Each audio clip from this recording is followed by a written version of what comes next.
welcome back to Too Young to Grieve. Today I'm joined by another guest, and we have Max Maudsley here today, a fitness coach and content creator who's doing some really powerful work around rebuilding your life after loss.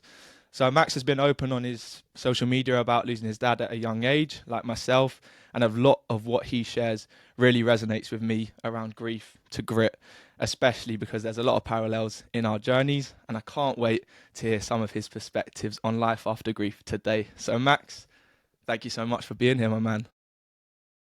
Luke, thanks for having me, man. The work you're doing right now, just seeing a little bit of what you've been into over the past few months is really meaningful work. It's something that's super important in today's day and age, and a lot of people are looking to someone for guidance in this time or this season of life for them. So the work you're doing is super powerful and important. I'm grateful to be a part of it. No, I appreciate it a lot. I appreciate you taking the time to come on. And if you haven't noticed already, Max is the first American guest on Too Young to Grieve, representing. Yeah, no, it's an honor. It's an honor having you. Like seeing, like we discussed before, seeing all your posts, everything that you say about grief is so good, and it's good to just raise awareness on it all. So yeah, let's dive into some topics, man, because we've been discussing a Awesome. little bit before, and we've got so much to discuss today. So let's get into it.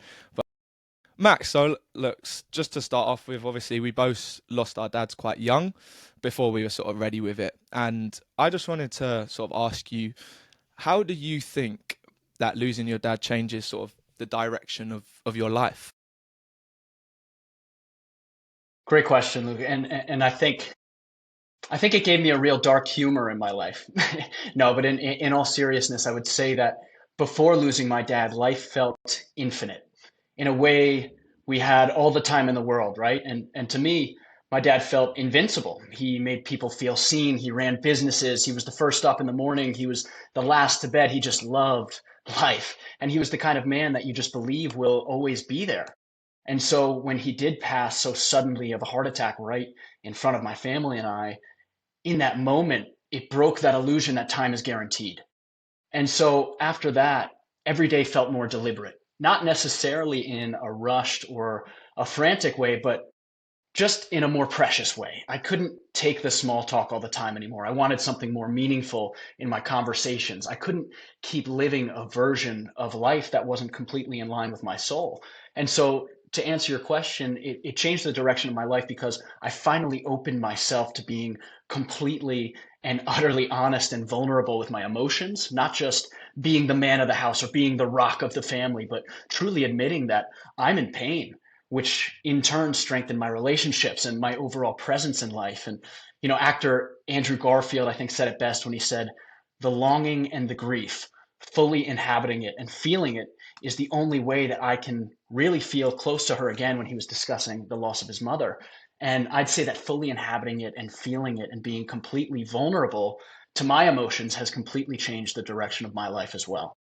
Yeah, I so relate to that what you said about feeling it, because it's tough. It is tough. We all know that, but sometimes, I definitely did it at the start. I avoided it, and I think we can both relate in terms of the fitness side of things. We go for runs, we go to the gym, we do anything under the sun to avoid it.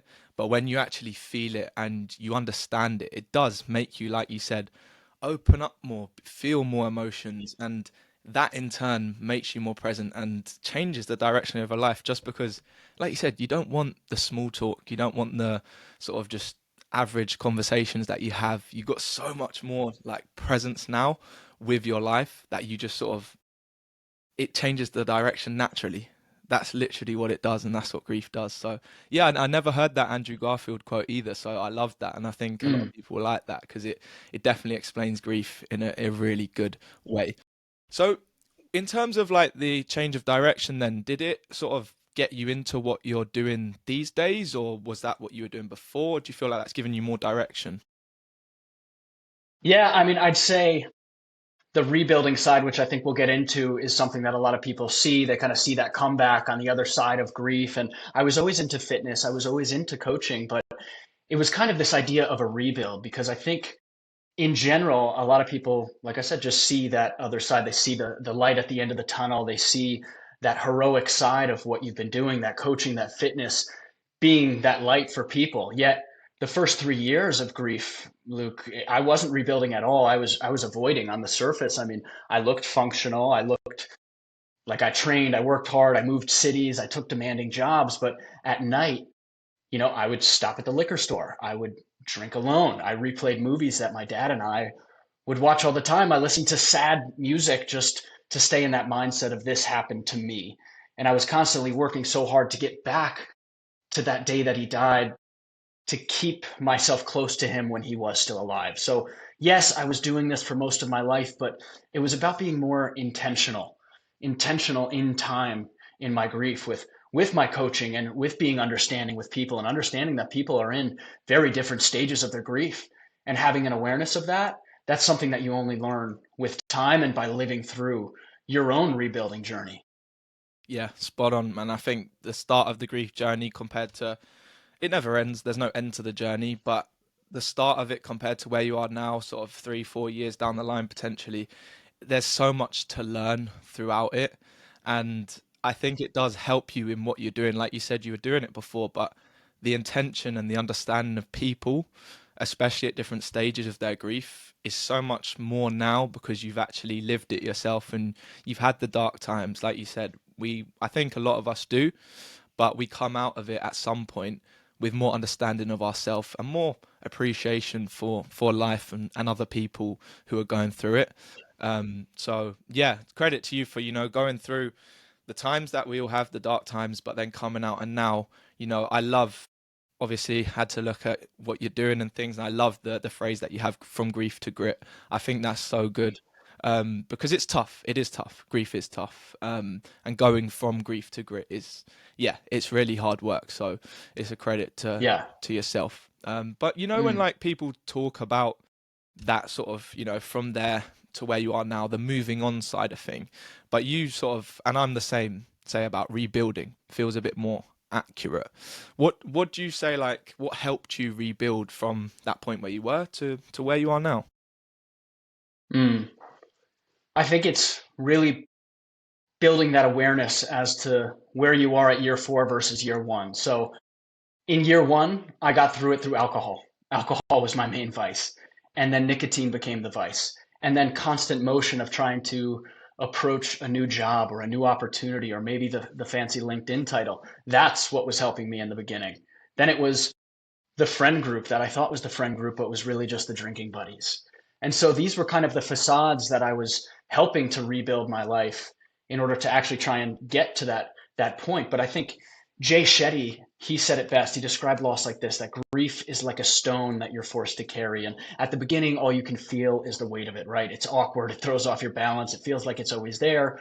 But over time, the stone doesn't get lighter. You just get stronger. You learn how to carry it. And that's what rebuilding is to me. So at first, yes, rebuilding wasn't about necessarily creating something new with my life. I think a lot of people like to think of a before Max and an after Max, but I think it was really just being intentional that and being aware that, listen, this is taking its time. It's taking 4 years to rebuild, and learning how to live with what happened without collapsing under it took 4 years of really facing that grief. And really the big piece that helped me get through this is the version of outgrowing that version of myself that everyone was comfortable with. So outgrowing my old identity, which was tied to numbing it, was tied to drinking, was tied to partying and being that fun guy all the time. When I finally chose sobriety, it forced me to actually feel the loss and to be present for my mom, for my brother, and my sister in a real way, not in any sort of performative way. So Mm, that is how rebuilding started. And that really only started this year. It started with a challenge on January 1. I challenged myself with 75 hard. So that entails 2 workouts per day, no drinking, which was the really tough part for me. That was part of my identity, was drinking every single weekend, sometimes during the week as well. So cutting that out forced me to face my demons. And only by facing my demons was I able to really see that light on the other side. And it's still in process. It's not like, hey, you made this page, now everything's in the light now. No, no, no. Every single day it's a battle. Every single day it's fighting to see that light. And that's what I'm trying to show other people as well. yeah, no, that's brilliant, man. And I think that's what it's about. Show its impact as well, impacting others. We know that we've had our times where it was tough, and then you do rebuild, and it's not easy. Every day, like you say, you got to show up for yourself as best as you can. But it's not like, from year one to year four now, you've just completely forgot about it. It's still there. You still have your moments, and it is still tough. But yeah, you can come out of it the other side and rebuild. And rebuilding is a thing that keeps happening. You keep going every day, keep rebuilding with it. And I just wanted to come back to something that you touched upon in terms of that side of things from year one to year four and things like that. Do you feel like rebuilding life after loss, is it about creating a new version of yourself, or is it just learning to live with what's happened? Because you mentioned the Jay Shetty quote, and I think that's one of the best quotes around grief. It's there, it's just not as heavy, but you sort of learn to live with it, I guess. Right. And that's the most important part of that quote is over time, the stone doesn't get lighter, you get stronger. And that's what rebuilding is. I think a lot of people, they look at that loss, they look at that day where everything changed and they say, there's an old me and now there's a new me. But Mm, I don't think that new me starts right away. I think that's what the process of rebuilding really is. At first, rebuilding isn't about creating something new. It's about learning how to live with what happened without collapsing under it. And I think only after you've confronted that weight do you build something new. So rebuilding to me, and we'll say rebuilding a lot because that's the main theme, my goal, my vision of my life since this new project came into play is only after you've confronted that weight do you build something new. Rebuilding isn't erasing grief or trying to forget loss. It's quite the contrary. Actually, it's strengthening the frame that has to carry it, that's forced to carry it. You don't move on from the loss, you move forward with it more deliberately and stronger than before. But you don't just create something new on the spot. It takes confronting those vices, those things that are holding you back. And only when you notice that and you're sober and you're honest about those things that are holding you back can you truly create something new and of purpose from that. hmm Yeah, 100%. And I think that's it. It's about realizing that those things are there and they are holding you back. And it's not something that you can just sort of one day, it will just happen. It does. It just happens. You just Mm. realize, you know what? I can't keep doing this. The grief is not going to go anywhere. Even if I have a drink, it's not going to go anywhere. Even if I exercise till the cows come home, it's not going to go anywhere. It's just going to be there. And how I rebuild with that is how I'm going to move forward. Like you said, you move forward with it. It doesn't go anywhere. It's still there, but you move forward around it. And I think that's so important for people going through grief to understand, because we sort of feel like, and we're sort of told as well, that, you're going to get better. It's going to get easier. All these sort of things that people say. But we just get stronger, like you said. We get stronger at carrying it. And that's the main thing to understand. You can rebuild with it still there. You can enjoy things with it still there. But yeah, that's the main thing to sort of take from that. In terms of purpose, do you feel like the grief that you've experienced has helped you discover purpose, as people say? Because everyone wants to know, Mm. how do you actually find purpose? What is purpose? But do you feel like Mm. you've sort of got that now? That's a really good question. And I'm just making Mhm. sure that I'm thinking about this answer because I think purpose is the only way through loss, but it has to be your own purpose. And so, what I mean by that is, for example, in my life, for years, I chased purpose that belonged to other people. The highest paying job, the impressive LinkedIn title, someone else's definition of success. I was productive, but I wasn't aligned in my life. I was still running from it all, just in a suit. And I think purpose doesn't work when you're living it for someone else's idea of what your life should look like. And don't get me wrong, chasing a career is very important. You have to make money in this life. And for me, though, the path that I was on was no longer aligned. And before loss, I thought this was the path that I had to be on. I'm 10 years into this career that I made. I can't pivot now. There's something about losing someone so precious to you that makes you realize I'm allowed to pivot. I'm allowed to change things and find that real purpose that I'm aligned with. And I think real purpose shows up when your daily actions reflect what you actually care about, how you serve, how you live, how you show up for the people that you love, how you carry what you've been through. So I think for me, once I stopped living someone else's idea of purpose and started building my own, that's when my true purpose started to reveal itself. Mm. Yeah, that's it. And it's about living your true purpose, as you said. It's not living for other people. And I think that grief is something that makes you realize that. that before maybe you were living for other people, in the sense that, like you say, it can be the suit, it can be the LinkedIn title, or it can be not doing things for yourself because you're scared what other people think. And that's still living for other people because you're just not doing things that could potentially make you feel better or reach your purpose because you're scared of what they might think. But then grief comes and you're like, well, life is so short. Why am I going to care what they think when I really do want to do this? And yeah, I think that's a big part of understanding your purpose as well. Purpose is something that I agree with. You sort of wake up every day and you might not feel motivated, but because you've got that deeper purpose and that deeper reason why, you still show up as best as you can each day. And having that and finding that, and it doesn't just come just because someone's gone, it will eventually show up. There's no rush for it to happen, but it will. And that's the main thing about that Mm. purpose and rebuilding side of things. So I think that's really, really good point to sort of touch upon. But just going back to your saying, grief to grit, which I love. What for you, what does that mean? And for the people listening, what can they take from that saying, from grief to grit? Because just before you dive in, I feel like people think, like they've got to just avoid and do so much and just work hard to forget the pain of grief. But I feel like you've got a different perspective on that with this. Absolutely. And the only reason I have a different perspective on this is because I've had that lived experience of 4.5 years of battling every single day to get to that grit from that grief side. And it's constantly in process, Luke. So it really is the most important concept here to me. So to me, I look at it in two parts. Grief takes away your sense of control. Life feels completely off. Your life plans are completely stripped down to the studs, and you're really not yourself for a very long while. Grit, though, grit on the other hand is how you take back control. It's one rep in the gym, it's one post-walk dinner, it's one skipped night at the bar, it's one healthy breakfast, one hard conversation at a time.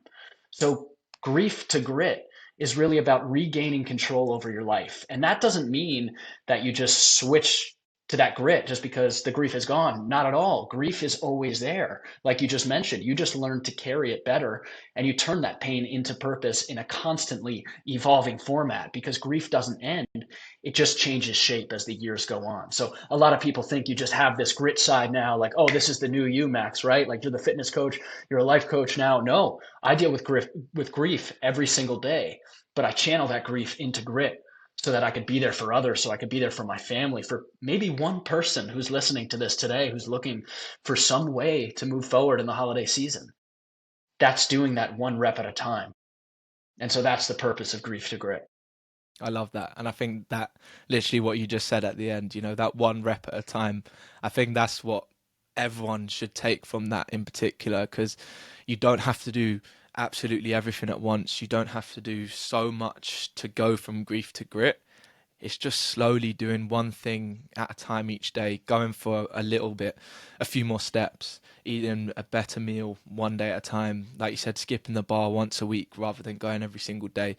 It's one little rep each time, and those add up over time. So, yeah, I think that's it. And I think, especially for people going through grief who, at this moment in time potentially feel like there is no way out, going from that to then doing absolutely everything under the sun, it's going to be really tough. So you just do one thing you can each day that makes you feel a bit better and helps you get out of that grief slump, and that will turn into grit, basically, as you said. I Yeah, love that. exactly. To your point, it's taking back control. It's focusing on the inputs, not the external inputs. It's focusing on what you can control every single day. And in the beginning, it's completely out of your control, right? It's Mhm. this external factor that you never thought would ever hit you.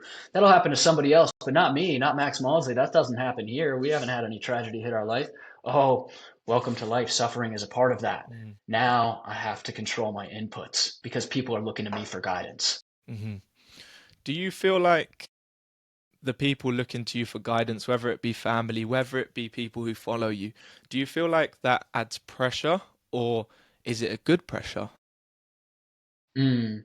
Of course, you feel pressure to step up. That's something that happens in the beginning. But honestly, in the beginning, what stands out to me more now is how we stepped up amidst the pressure. So My dad, to give a little bit of a background, he was a leader. He was a man of the community. He was a coach. He was a pillar in our town. And so when he was gone, there was this immediate realization that no one person could feel that pressure and fill that void. And in the beginning, people are telling me, "Hey, you're the rock of the family now, right? You need to step up and be the man of the house." I mean, I'm the eldest male in the family. Isn't that my role? And the truth is, not one person should fill that void. So what happened next after that loss is it wasn't one person becoming the strong one, it was a team effort. My brother slept on the floor next to my mom's bed for a week just so that she wouldn't be alone. My sister was 6 months pregnant and she drove 9 hours on the spot to be with us. No hesitation, just was there. My mother was 29 years into a faithful marriage and she didn't get to see her 30th anniversary. And she did this with grace so that she could be a leader for us. So I would say that that's what stepping up is like. That's what the pressure is. It's not one person becoming a replacement and feeling that pressure. It's everyone carrying part of that weight. And watching my family show up for each other in a way that reshaped how I think about strength, about leadership, about what it means to rebuild, that was really forging that pressure into something beautiful. Mhm. Yeah, that really is beautiful. Honestly, like the fact that's what grief kind of does, doesn't it? You've still got to be there for the people that are still with you. So it teaches you things that you don't learn in school or things like that. That's a Mm, life lesson.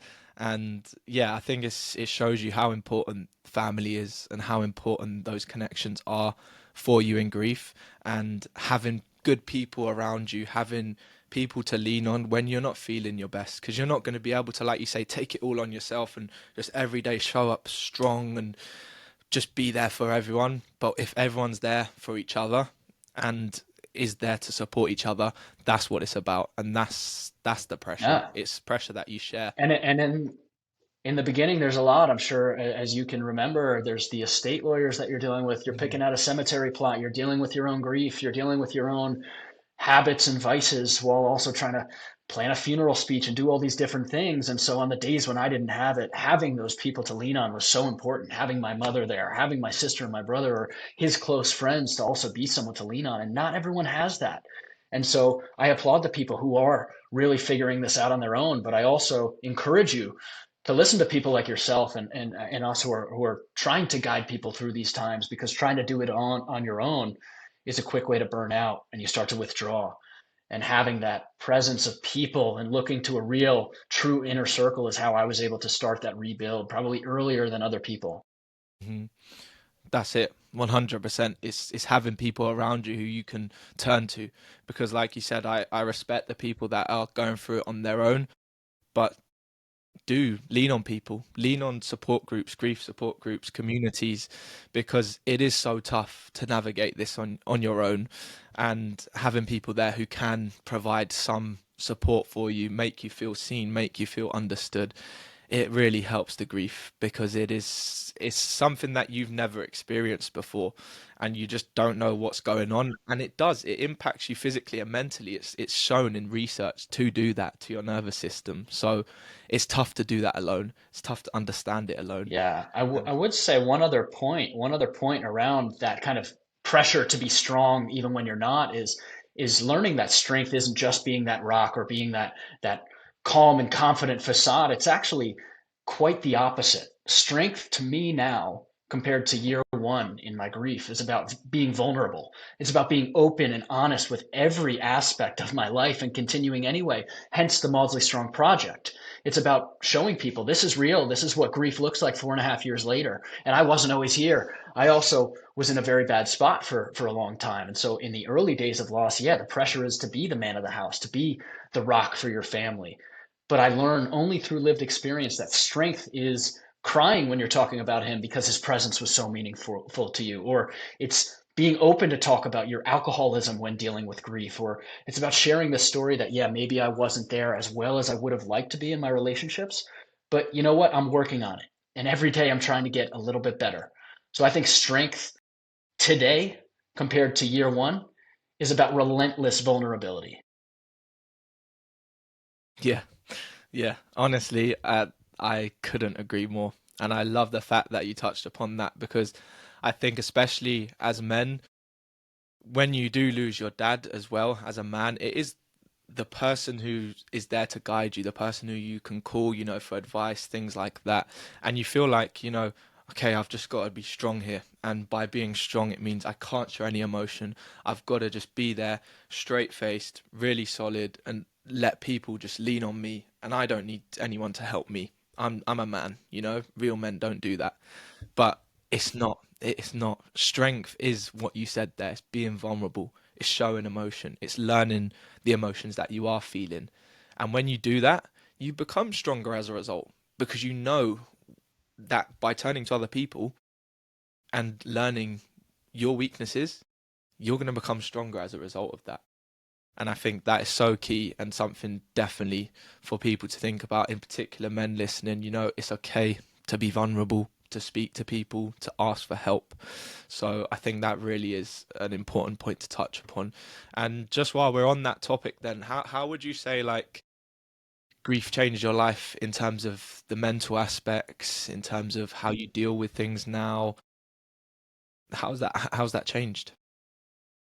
Yeah, absolutely. I think it split me into two. So outwardly, I was composed, I was capable. A lot of people are like, "Hey, I don't know how you were able to get up and give that speech at your father's funeral. I don't know how you're able to just go back to that job that you just were hired for amidst all of this chaos." People were just genuinely shocked by all that. But internally, and that's the more important part, internally, I was overwhelmed and I was grieving.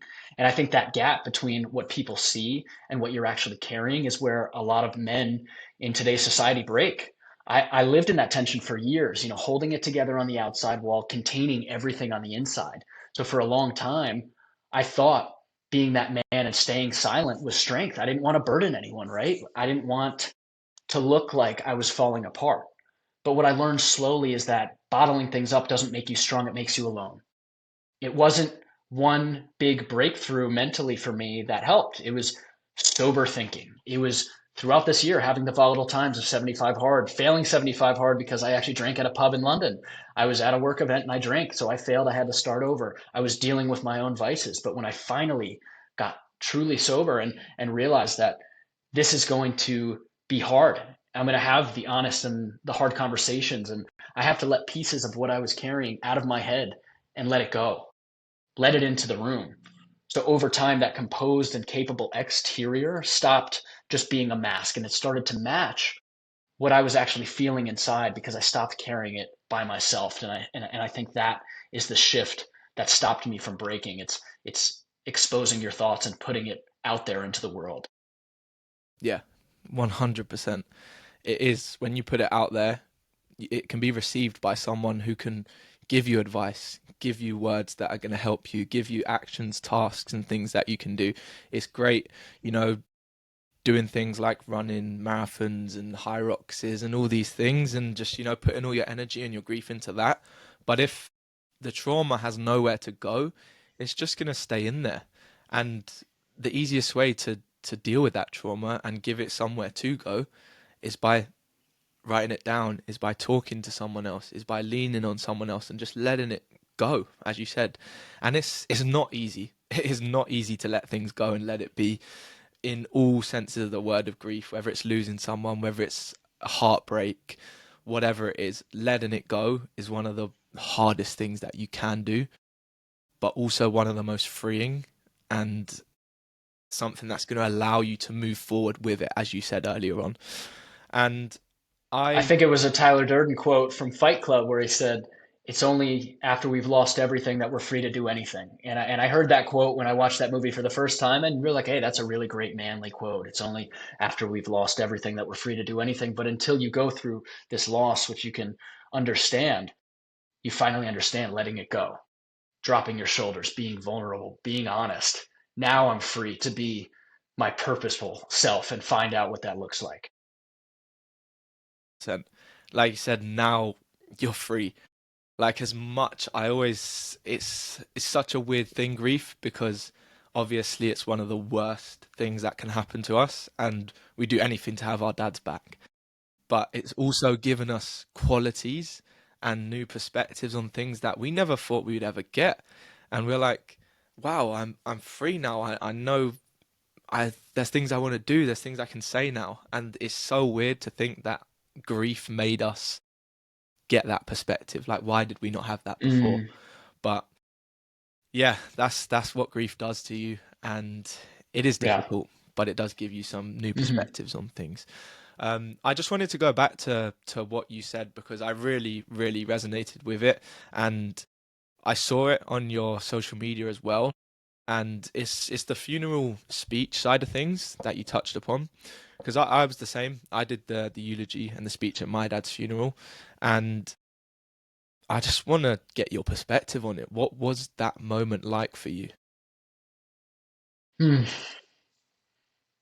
Yeah, I mean, I pause because it's obviously so meaningful and an Mm. important moment in our life. And I just remember, Luke, 10 minutes before the ceremony, and my brother and I were standing in the bathroom.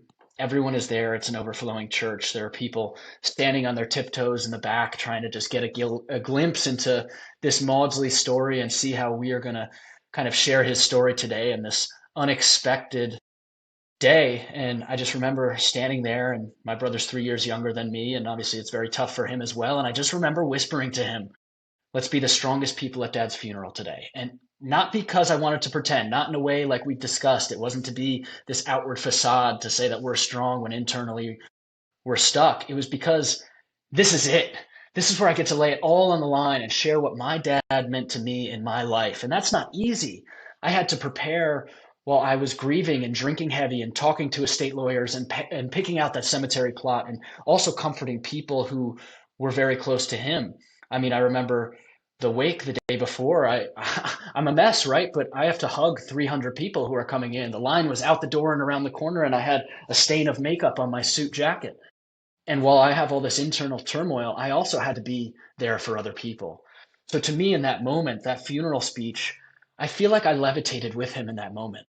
It was a bit of an out of body experience. I remember looking out at that crowd, that overflowing church, and just getting up there and seeing the people on their tiptoes in the crowd, and really just realizing that people want a glimpse of this story, our story, one of love and life, and sharing the fact that he grew up without a mother and how he defied the odds of an alcoholic father while moving 5 or 6 times as a kid to be the success story for 26 years of my life. On the back of his gravestone, Luke, it says, legends never die. So I believe that those who go before us live forever because of how we choose to live after them. So yeah, what comes to mind is honor, and one of the best yet worst experiences of my life, because you never wish that on anyone, to speak at their father's funeral in their 20s. Yet it's so important that you do, because there's a lot of others looking to you for guidance, and we want to make his name be remembered. So I would just say it was an out of body experience, Luke. Yeah, I completely, completely relate, and thank you for sharing that. I completely relate. Like you say, you're just there, and you're kind of just in the moment. Like you don't really know. I didn't really remember what I even sort of felt on that day or what I even said. Like I've still Mhm. got it on my notes page on my iPhone, Yeah. thing that I wrote, and like even to this day, I'm just like, wow, like that literally changed a lot of my life doing that. And I'm sure you can relate. Like after it, it was just like I never spoke in front of people. Public speaking was one of the worst things for me. At school, I would shake when I had like presentations. I wouldn't know what to say. I would voice cracks, everything. And then you Mm, do something like that, and it's like, for me, I think that day literally changed my life in a sense that I felt like I could do anything after doing that. mm, I think if I could do that, what can I not do? I've literally spoke at my dad's funeral. Like there's nothing mm. else I can't do now. And I think it's such a powerful thing for us to share, um, something that we've done like that. And I think it definitely Yeah. changes you for sure. I think also to your point afterwards where you're saying, hey, why not me? Like I can do anything after this. I think one of the things I noticed even in that morning that I still remember very distinctly is I noticed the little things a lot more. I noticed as I'm driving to the funeral a tree that's waving in the breeze. I notice just a human being that I might not have looked in the eyes at before. Little things that are so precious now.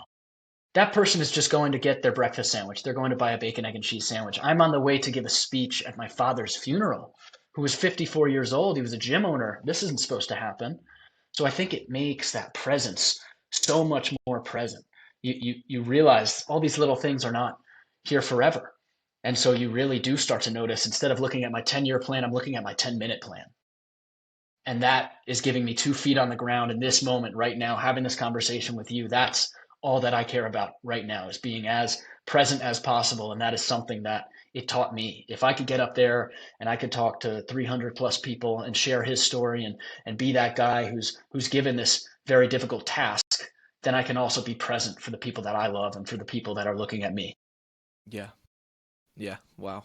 I think that's it. Like presence after grief is so different. Like you used to take things for granted, like you say. Like now when I'm on the London tube, like I see people and I just look at each person. I'm just like, I don't know what you are going through here, so I'm just gonna Mm, just be as nice as I can. Or like, it just yeah, makes you just think, present is everything. Just making the most of the time that you do have on this earth, leaving an impact on people, and just recognizing the moments and the memories that you are making whilst you can. That's what it kind of did for me as well. I completely agree. It changed how you show up in the world, I guess. So yeah. yeah, I couldn't agree more with you on that side of things. In terms of like that in particular, do you think anything shifted for you then in terms of how you felt about things? Because we've both sort of done the same thing, we've taken to social media to talk about grief and things like that. Is that something that just sort of grew from this? Did it give you more confidence on that side of things, or were you like that before? Mm.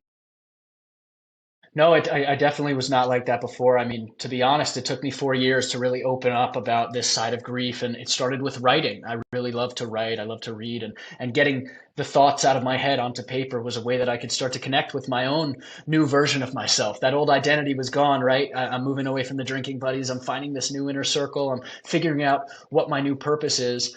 But that also came with, all right, what am I going to do with this? And there's a lot of people who are hurting right now. And in the beginning, to kind of branch off as well, is yes, speaking at the funeral changed who I am now, but in the beginning it was not exactly in the right way. So like, let me explain. So I think it hardened me in the beginning in the wrong way. Someone would tell me that they lost a grandparent in year one, and internally I'd think, at least you had him for 85 years. My dad only got 54. And so that comparison crept in quietly. That was this new version of me that I didn't recognize. And that wasn't fair or human to be someone like that. So I think standing up there that day gave me strength, but it also gave me something else over time, which you definitely have now, and that's perspective. It taught me that loss isn't a competition. Pain doesn't need to be measured to be real. Everyone has pain that they're going through. Everyone's going through something different. And so ultimately, that moment gave me the capacity to handle whatever life throws at me without losing empathy, right? To relearn what it means to be human again with the time that we're given. And that's what this new project has brought about. Speaking about grief in a way that's maybe just unique to myself. And maybe it's not so unique to myself. Maybe some other people are also going through this. So now when someone shares their loss, whether it's at 15 or 60 or 90, I don't minimize it. I don't compare it. I meet them where they are, because grief it's not at all about how long someone lived. It's about how deeply they were loved. So I'd say that day, that funeral, that loss, it didn't just change how I honor my dad. It changed how I show up for other people and how I choose to live with intention, live with compassion and with responsibility going forward. And that's how I look at it now. It's that responsibility to carry forward the time that he didn't get. He was that presence in the community who didn't get that extra time. So it's my responsibility to lead with compassion and presence for those who might not really have that leader in their life. How blessed am I to have someone in my life for 26 years? Yeah, I was a baby. I didn't get the full 26 years, but to know for most of my life that this guy, a lot of people wanted to be friends with him. He knew everyone's name. He knew the janitor's name who worked the night shift. He knew the barista at the coffee shop. I need to lead that responsibility on with presence. Hmm. Yeah, yeah, it's so true. And I think you touched on so many things there, and I'm just like, wow, I can relate Mm, to so much of it. And even recently, someone in the Too Young to Grieve community commented something about how they were comparing losses, and then they realized, why am I comparing like someone else's loss? Like my loss is still, it still affects me as much as it might not be. You know, it might not be your dad, or it might not be your mum or your sister. It might be a grandparent. Loss impacts everyone, and no one should think that their loss is just not worthy of experiencing these emotions and the grief. It depends on how your relationship with the person was, or even with a pet. You know, these things that we feel, there's no hierarchy with grief. Grief impacts everyone, and you shouldn't compare your grief to anyone else. What you're feeling. You're human, you're grieving. And that's the main thing. But also when you said about your dad and how, you know, the way that you live now, you're carrying his legacy. And I think that's such a good way to put it. We got a good chunk of time with our dads, and now we want to, you know, live the rest of their life that they didn't get through us by carrying their legacy. In terms of the legacy side of things, then, how would you say you carry that on your day to day? How do you know, mm. what does that look like for you, honoring your dad and things like that? That's such a great question. I live, I'd say, with far less delay. In the beginning, to your first question, life was infinite, right? We had all the time in the world. I don't save anything for later anymore. That's the point of this project that I'm doing, speaking about grief and helping others process what's going on. I don't assume anymore that there will be more time. I learned that you're allowed to pivot. In September of this year, I quit a job that I was on the path for. On paper, I had everything going for me. I was turning this grief into grit on the job side. But even at 30 years old, you're allowed to say this isn't working anymore and choose to begin again. That's how I'm carrying him forward. He was a serial entrepreneur. He was a guy who worked on Wall Street, who gave up an amazing career to work in the gym space. And he was franchising gyms all around Connecticut. And I think I took a piece of that from him, and I didn't do that just to lead his legacy on, but I felt that purpose, and we were very close. And so when it was time to pivot, I no longer said, yeah, well, I don't think I should be doing this because I'm 30 years old and I've already kind of built this career. No, you're allowed to pivot. You're allowed to find something that is more aligned with you and your purpose. You're allowed to say, I love you, even if you just said it 5 minutes ago. You're allowed to make the call or the text and apologize. You're allowed to make amends with people, even if it feels uncomfortable. I think what it taught me is that life isn't about getting it perfectly right the first time. It's about being intentional with the time that I'm given now, because I don't know if it's going to be taken tomorrow. That's what happened with my dad, last person I expected to be taken. And so I'd say now I don't rush, but I don't postpone what matters either. And right now, what matters is this purpose of helping others rebuild, whether it's loss, whether it's heartbreak, whether it's that job loss. It's finding that purpose again, finding their footing again, and realizing they have a voice in this world. Yeah, man, I think what you said there about not rushing, but also you still have direction and intention in everything that you do is such a good way to put the whole thing that we've been discussing today, rebuilding after loss. I think some people might think, you know, they need to do absolutely everything to rebuild, but it's not that. It's just being intentional with what you do going forward. And you don't have to do so much. You don't have to do it so quickly. There's no timeline for you to even just heal. It doesn't, grief after grief, you know, you don't have to do anything crazy to honor them and carry their legacy. You don't have to build £1 million, $1 billion business to make them proud. Just showing up each day with that grief still there, that's enough. You're doing something that is very hard, and you're still doing it. That's carrying their legacy. Yeah. So Yeah. yeah, it's definitely something to think about when it comes to grief. In terms of like, I just wanted to get your perspective on what we're discussing here about honoring, you know, your dad, honoring the person that you've lost.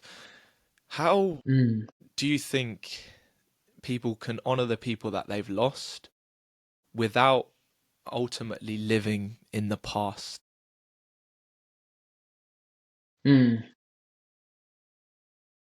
Well, let me share kind of a personal anecdote first, just that will branch into the answer to your question. Hmm. My dad had this rare gift where he made people feel seen. He knew everyone by name, like I said. He knew the night shift janitor at the gym, the barista, the clients at his gym. And most of us as humans, we walk past one another and we just have our headphones in. We don't notice them. My dad would call people rock star or champion, complete strangers. What's up, rock star? And that made people feel seen. He didn't put his headphones in and disappear into himself. He stayed completely open to life and to what was coming at him in life, which he didn't know what was going to happen. But one of the moments that stayed with me most was watching him take the shirt off his back and give it to a homeless man in New Orleans in the aftermath of Hurricane Katrina. So to him, connection was his gift, and he used it to the fullest, connecting with human beings who he didn't even know. So honoring my dad now means carrying that connection piece, his gift forward. It means connecting with people wherever they are in their life, meeting them with honesty, holding them accountable, letting them know that they have someone in their corner who cares about them, letting them know that they matter even if they don't feel like they do. So what I'd say about honoring someone that you may have lost is find that gift. What was that person's gift that they had in their life? How can you lead that forward? My dad's gift was connection. It is now my responsibility to build that connection, take myself out of my comfort zone, and yeah, make those awkward conversations, have the hard conversations, say hello to the stranger, try and learn people's names, put yourself out there, be that pillar in the community, just like he was. I can't keep my dad here physically, but what I can make sure is that the way he lived doesn't disappear. And that's how legends never die. That's why we have it on the back of his gravestone. That's why whenever I go back and visit his grave, I touch that part of the grave because I feel that it's such a human connected level. Legends never die, and I'm going to carry his connectedness to humans on. So whether it's your mother, it's your brother, or someone in your life that you've lost, find that one piece. Maybe it was their ability to study or their ability to just be a basketball player, whatever it was. Figure out what it was and connect with other human beings on that level, no matter how small or large it is. Yeah. No, that's beautiful, man. I think what you said there really resonates in terms of just connection.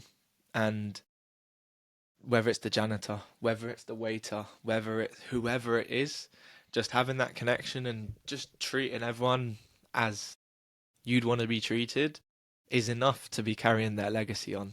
It's beautiful, and I think that's what we need to think about going forward. And I think that's what grief does to you. It makes you sort of realize, wow, life really is so short that I'm just gonna try and be as nice as I can to everyone. I'm gonna try and have a little bit of impact, and whatever happens after that, brilliant. But I'm present, I'm carrying on their legacy, and I'm just showing up as the person that they'd want me to be. And that's it. By doing that, you're not living in the past, you're carrying them forward with you, and that's how you can move forward and still keep them with you every day. And that's the beautiful part of grief and the life after grief is that it gives you that perspective. And as much as we hate grief, it does give you that, and that side of things is beautiful, I think. I had a question for you in terms of a lot of what you post. So, in terms of the grief side of things, you mentioned a lot about, life and advice and things like that. What would you say is one of the best pieces of advice you could give someone on their grief journey at this moment in time? Such a powerful question and such a profound statement because a lot of people are looking for something in their life that they could look to, even just a one line. That's why we go on Instagram and TikTok. We look for advice, little pieces of something that's going to stick with us to maybe help us through today. It might not help me through this week or this month, but maybe this will get me through the next hour. And so I think anyone that's listening that's lost someone young, especially, and you feel completely lost because I've been there and you've been there as well. It's that after loss, life has a way of quietly pulling us towards bitterness and resentment or withdrawal. Like I said, I was comparing myself to other people's loss. Well, at least your grandfather got 85 years. My dad only got 54. What matters, though, is noticing that feeling and choosing gently to stay open to life anyways. To exist at all To us having a conversation right now, to exist is a gift. And suffering comes with that existence. There's no way around it. Stephen Colbert talked about that when he was on a podcast. He said suffering is a gift and it comes with our existence. So if you're in that place right now, you're worn down by the weight of it all, it's fresh on your mind, you're in that holiday season, you have to know that you're not alone, that many of us are learning, however imperfectly, to carry this together. And you're not going to get through it alone. And you need to look to these people for advice because trying to go at it alone is the quickest way to burn out and to find that sense of withdrawal and bitterness. It's about noticing it, realizing that this existence is a gift, suffering is a part of it, and you will make it to the other side. Yeah, 100%. It is suffering is unfortunately a part of life. It's not always loss. Sometimes it's other things, losing a job or money issues, relationship issues, whatever it is. But suffering, it is part of life, unfortunately. And when you get to a point in your journey, in your grief journey, and you can sort of think, wow, I'm actually here. I'm still existing. I can still carry them forward. I can still think about them, but I can still, you know, crack on with my life as well. Getting that perspective on it is brilliant. Being able to exist, being able to still be here, to still carry them forward, to still do these things and live the rest of your life and carry the rest of their life on. Yeah, it gives you a little something each day to think, you know what? Yeah, I'll keep going. I'll keep going because I am going to be Yeah, okay. I'm not alone. And like you said, there's not one piece of advice that can just, everyone can just relate to. But if you just keep going, you will be okay, even though it does seem tough right now. So for you yeah. then, And it shifts all the time, right? Yeah, go ahead, go ahead. no, no, all I was gonna say is for you, like, what made you just keep going? What made you just, even at the times where you were at your low points, what made you just keep showing up and just keep doing things? It was looking at the people that looked to me. So my younger brother, my older sister, my mother, those were the people that were so close to me that looked to me for guidance as well. And I realized that I wasn't living to my potential. Yes, like I said, I had the right job on paper. I was living a pretty good life, but I knew that I was capable of more. And so what that looked like, I wasn't quite sure in the moment. January 1st of 2025 is really when I started to rebuild my life. And I wasn't sure what that was going to look like. But what it did look like was one small rep at a time, one 5:30 a.m. alarm where I'm not going to snooze it today. I'm actually going to get up. I'm going to go do that run. One podcast that's a little bit out of my comfort zone, one hard conversation with someone in my life. And when you stack these reps up over time, that's where you start to be open and honest and vulnerable. So what made me do it is just the realization that it was time. It was 3.5 years of this volatility of this hamster wheel of me dealing with my vices and my habits. And you know what? Sometimes you do have to start on January 1st. Yeah, it can be cliche. I'm in a new year, new me. But for me, it actually did happen on January 1st. And I decided to commit. And yes, there were failures along the way, but I didn't let that stop me. I realized that, you know what? This is too important. This is bigger than me now. I have to realize that my dad didn't get this extra time and I need to carry his name on in the best way possible. And that best way possible isn't something that's on a billboard all the time. Sometimes we think it has to be something massive that we have to change in our life. We have to all of a sudden get the brand deal or get the new job or the new title. No, sometimes it's just getting up when you said you were going to get up, meeting someone who you said you were going to meet, making that phone call, saying sorry to the person that you know is still hanging over your shoulder. So these little things over time is what pushed me forward. And I started to notice the rippling effects in my life. My relationships got clearer. I started being able to have these hard conversations where before I would just push it off and kick the can down the road. And these things, over time, people started to notice. And I noticed people around the world were suffering with these things as well in their loss. They didn't have someone to talk to. So now that's what keeps me going today is maybe I can have an impact on one person today. I don't look at 100 people every single day. I look at one person. Who can I impact in the best possible way? I want to put myself in the most sober, best possible situation to help that person, whether it's a coaching client, whether it's my younger brother, my older sister, whoever it is. Maybe it's a stranger that I'm going to meet today. I don't know. But all I could do is put myself in the best possible mental state to get there. And that's what pushes me along today. Yeah, that's really, really inspiring. I think, like you said, just one person a day. If it's a stranger, if it's a family member, a friend, whoever it is, can I just impact one person today and take what I've been through?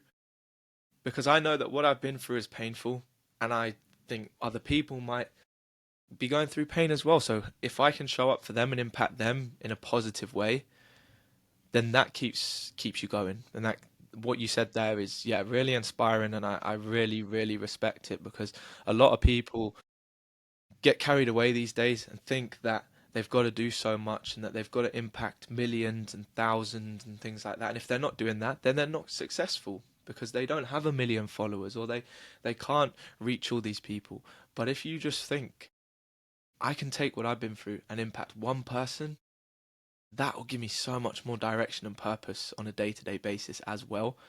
And that's beautiful.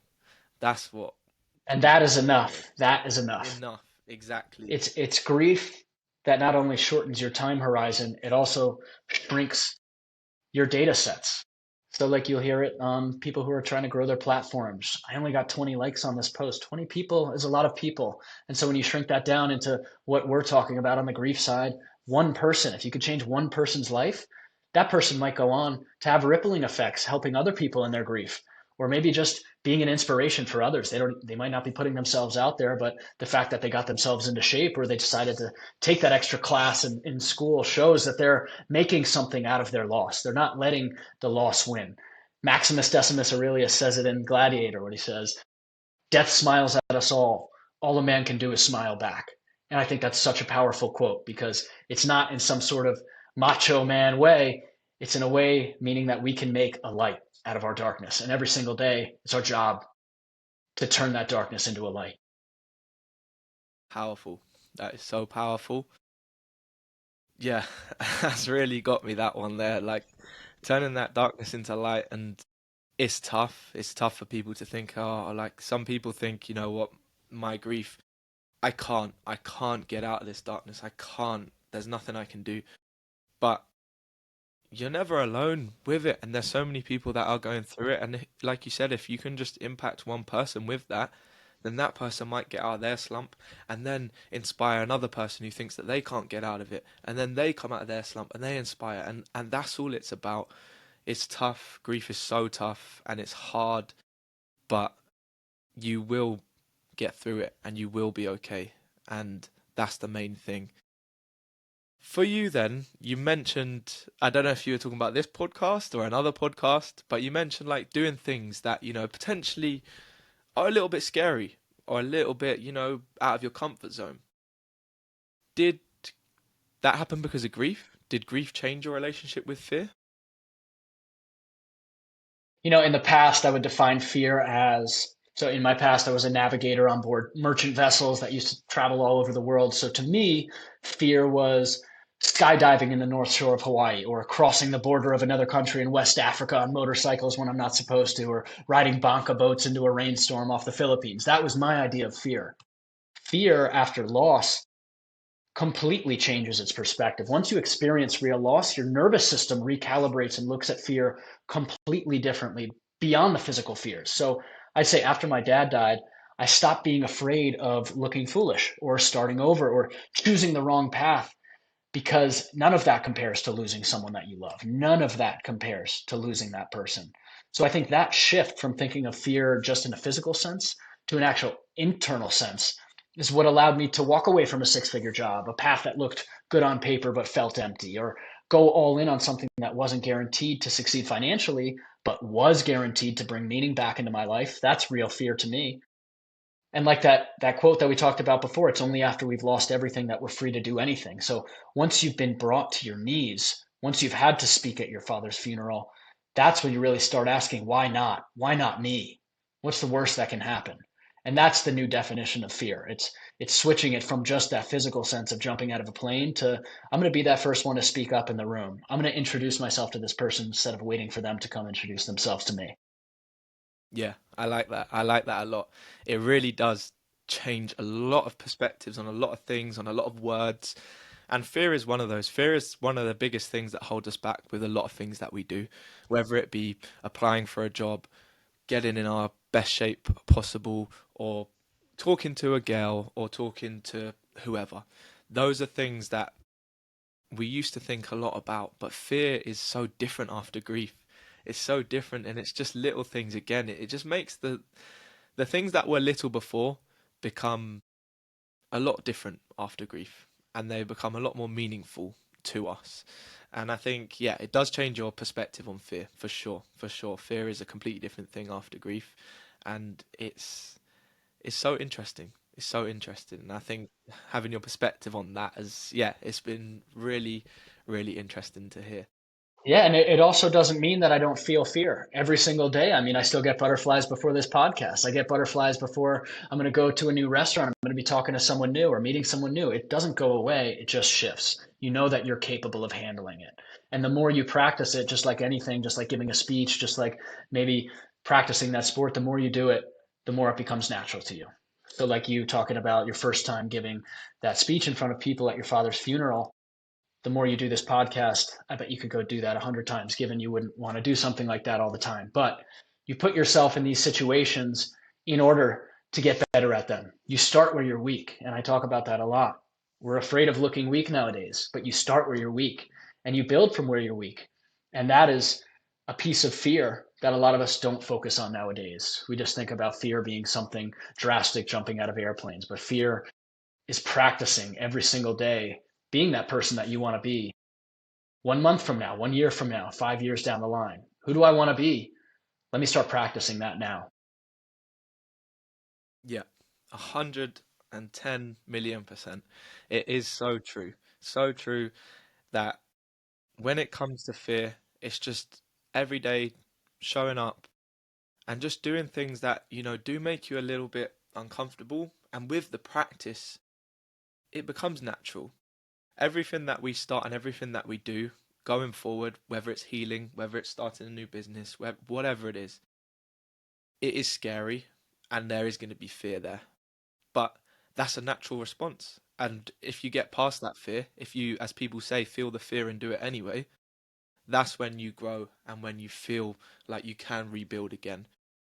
When the fear controls you, that's when it's very hard to rebuild from that point because you just don't want to do things that are going to make you feel better. So I had a question for you just on that side of things, on rebuilding. Obviously, perfect timing going into the new year and that side of things.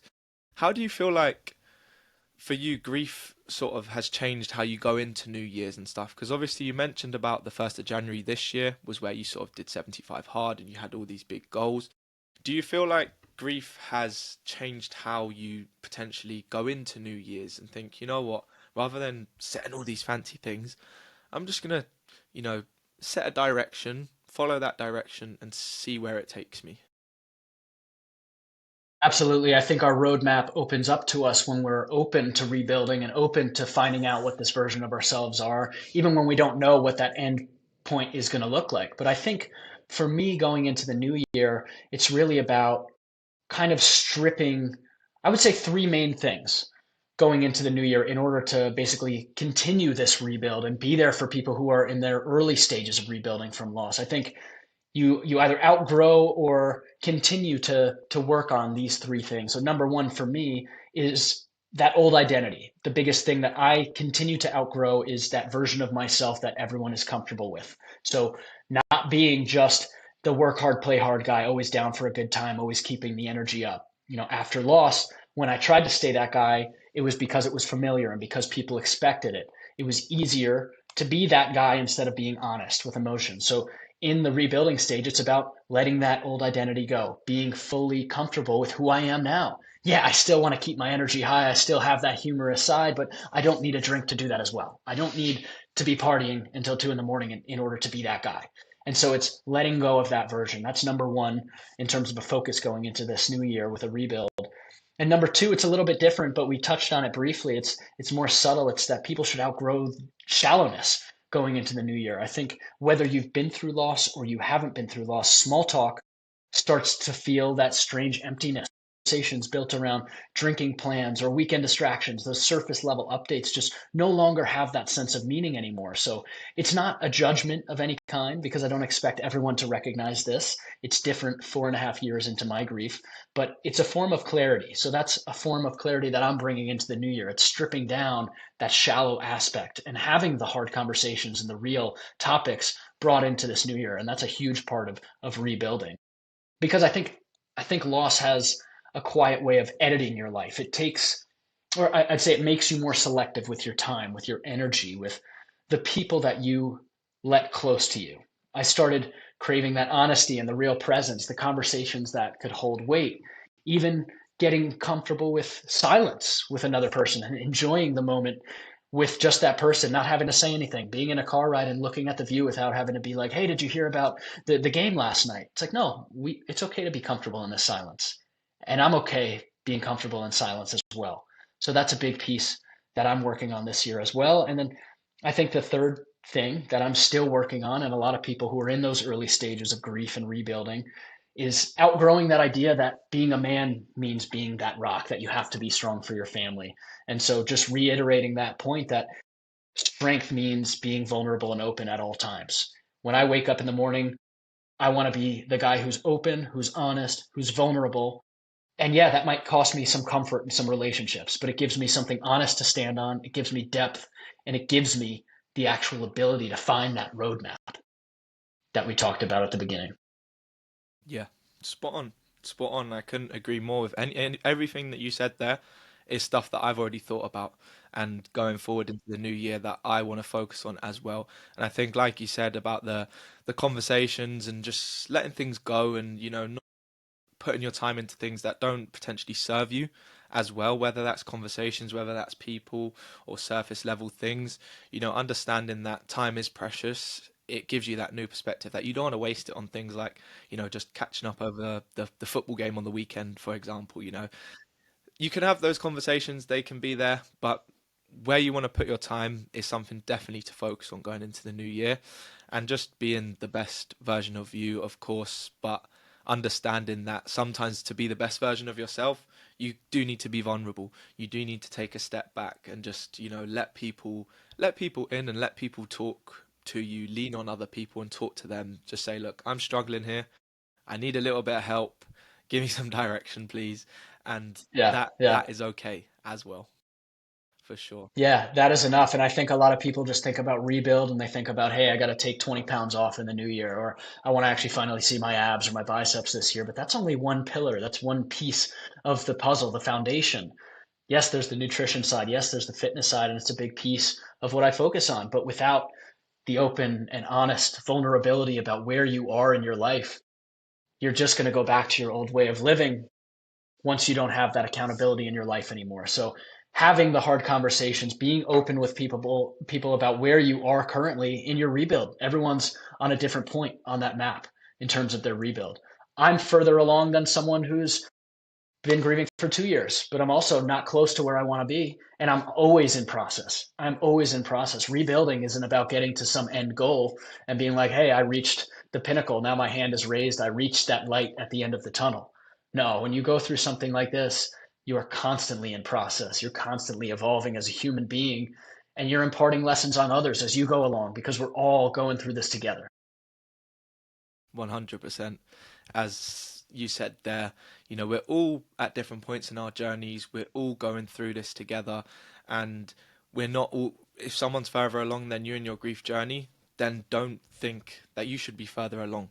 Don't compare to other people in their journey. People at different points, and everyone grieves differently. One of the best things that I learned about grief is that it doesn't have a timeline. So if you're 10 years into your journey and you still feel things, that's okay. If you're 20 years down the line and you still feel things, that's okay. If you're still struggling, that's okay. And that's why, as you said, it's good to speak to people. It's good to build that connection, that community aspect, because it helps you understand that, yeah, I'm 4 years into my journey, but I still have a little cry here and there. I still think about him pretty much every day.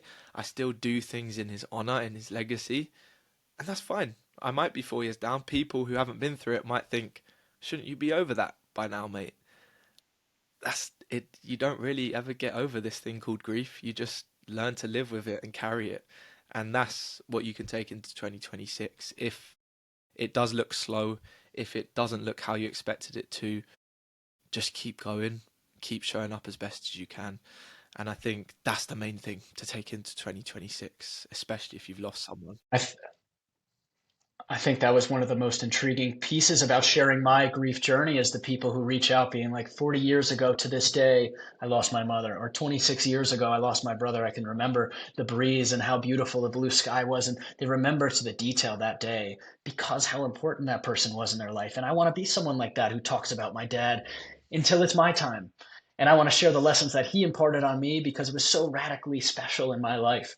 And so to this point, it's about being relentlessly vulnerable, giving people a space to feel comfortable to share their own story and their own rebuilding journey because grief journey is just that. It's everyone's individual grief journey, and everyone has a story to tell. Hmm. It's exactly that. Everyone has a story to tell, and your story is no less or doesn't mean less than someone else's. Your story is your story, and keep sharing it. Keep telling people about them. That's one of the best questions people can ask someone going through grief is tell me about them. What were they like? What did they do? What were their qualities? Like that. Just keep speaking about your person.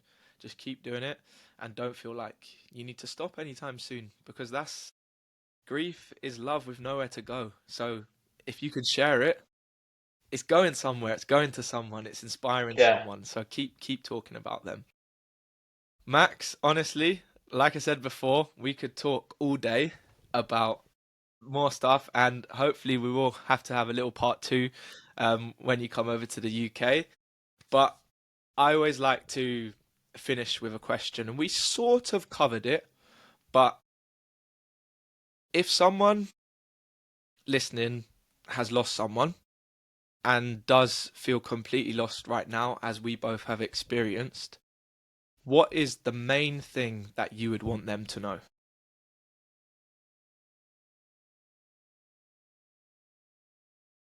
This existence, to exist is a gift, and suffering comes with that existence. So if you're in that place right now, worn down by the weight of loss, you are not alone. We are learning, however imperfectly, to carry this thing together. Perfect. Beautiful. I couldn't have said it better myself. And I hope that that really resonates with everyone listening. And I hope that everything that Max has shared today, which honestly, as some of it has really taken me away, some of the stuff that you shared. So thank you for being so open, honest here on your Instagram with everything that you do. Just while we're on that, please share like where can people find you, find your story, what you talk about, where can they find you? Yeah, absolutely. So across all platforms, it's Maudsley Strong. Why Maudsley Strong? That's my last name, and it's about turning that grief into grit, and that's what Maudsley Strong means to me. So, Luke, I'm so grateful for this conversation. I think nowadays we don't have these deep, meaningful conversations all the time. So to have this and to connect with you on a deeper level, because I know that other people will connect with this on a very meaningful and deep level. I'm just so grateful for the opportunity, and I'm very excited to connect with you again, man. No, honestly, Max, I appreciate everything that you've said. I appreciate you taking the time to come on. Go give Max a little follow, and honestly, it'll be worth your time because the stuff that he shares, things that I learn from him as well. So I appreciate you sharing everything that you've shared today on grief and everything that you do. It's so important. Keep doing what you're doing, and guys, you're never alone. Keep going. You're way stronger than you think, and you're gonna be okay. Remember that. And I'll see you next week on the next episode of Too Young to Grieve.